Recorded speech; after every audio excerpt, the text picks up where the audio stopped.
So today we're going to look at the Hoka Clifton 9, these here, versus the fairly new Hoka Clifton 10, which I've just got now.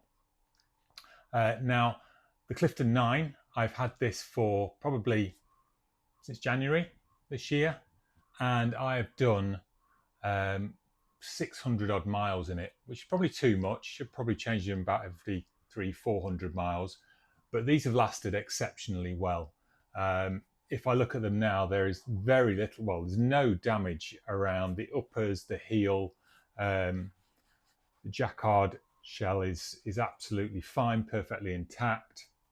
The only place where you are going to see some wear is on the heel here, and this is the main reason I changed them, is the harder rubber had started to give way, and I'd had to trim it off, which means I was now running on the sole. Also, this has started probably to get compressed and lose some of its sort of sponginess and spring. So it's about time for a change. These have served me really well. They really are excellent, very comfortable. I've had no issues with them whatsoever. So it was an easy choice for me to go out and go and purchase the replacement, which is the Clifton 10.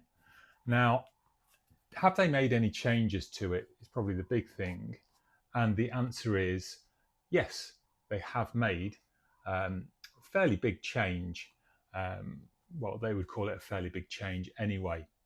And whilst the shoe itself looks very similar, even some of the patterning is very similar.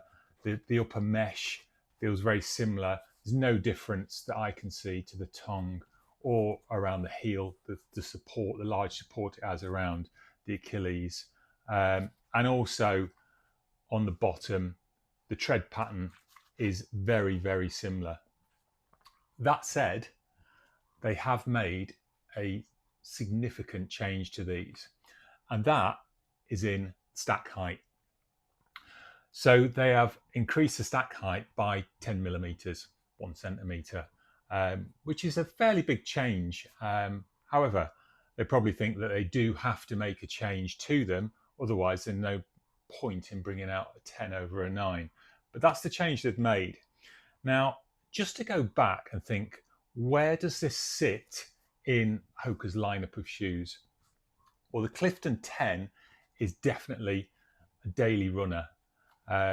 It's comfortable, it's fairly plush, it's got a fair amount. You can do tempo runs, etc. in it, but you can also use it for long, slower runs. It's sort of that mid-range. It sits right in the middle of one side. You've got the Max series, which are a lighter shoe. I think they have a slightly different foam, which makes them a little bit more pacey.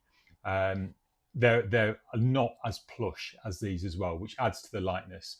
And so they're a more faster shoe, more of a tempo running shoe. On the other side of these, you have the Bondi series, and they are have a bigger stack height again, heavier, and they're for more of your long, slower runs. So these sit right in the middle. And for me, and I would suggest probably for most amateur runners out there that just have one pair of running trainers like I do, this is probably a good shoe to go for. However, has that difference in the stack height actually made a difference to the trainer? Well, visually, no, very similar. Obviously, the stack height is different on these. But what it has done is add a little bit of extra weight to this. You know, if I hold them, yeah, I can feel this is slightly weightier. So you can definitely feel there is a little bit more weight on these. But then again, when you're running in them, it's only a slight difference. Would you notice? Probably not. So they would probably, people that have different pairs of trainers may see these now as running a little bit slow. But I certainly still think that they are a good option. I've taken these out for the first run today, and I'll be perfectly honest, I see no difference in between these and these, apart from the fact that these, I could feel the cushioning difference, obviously. And that's probably not due to the stack height. It's probably due to more that they're an older trainer and I've done a fair few miles. These are obviously new. What I would say is that these, right from the offset, super comfortable. And no issue with them during an 8-mile run today. First run in them, 8-mile run, no issues at all. I didn't feel any rubbing, any discomfort. I could have been wearing them for weeks. That's how they felt. And that's why I keep going for the Clifton 10s. They are an absolutely outstanding trainer, the Cliftons. And for me, they're my trainer of choice, and I'll keep buying them. The other thing that Hoka have done is make the toe box a little bit wider. Now I'm lucky, I have Cinderella feet, but for all of you out there that have Shrek trotters, they do this is a little bit wider, the toe box. And of course, if you do go on the Hoka website, you can get a wider fit in this as well. But for me, I didn't really feel that the toe box is any wider than what I've got on the 9s. Just as comfortable, but apparently it is a little bit wider. So all in all, similar to what you get with the 9s. Increased stack height. I went a run today, didn't really feel any difference whatsoever with that extra centimetre. Whether people do or not, I don't know, but I certainly didn't. They're very comfortable, really plush, quite responsive.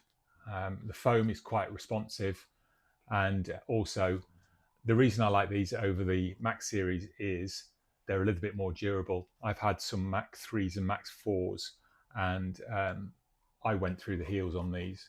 As you can see, I don't think of myself as a heel striker, but I clearly am. I like to think that I'm more on the midfoot striker.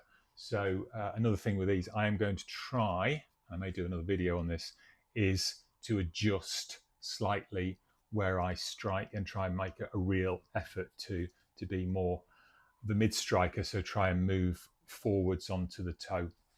The other things worth saying on these, and obviously they're new, the rocker motion is quite good, and that was noticeable when I ran today. But again, that's testing that against a trainer that's done 600 odd miles, and these are new. So definitely felt the rocker motion in these. So would I recommend them? Absolutely. You've got the 9s. Next time you get one, get the 10s. I wouldn't go out and buy a new pair anyway, unless you're ready for a new pair. But yeah, definitely recommend the Hoka 10. That's it for this video. If you've got any questions, please put them in the comments below. If you'd like to see more of this sort of content, then please like and subscribe. I'll see you next time.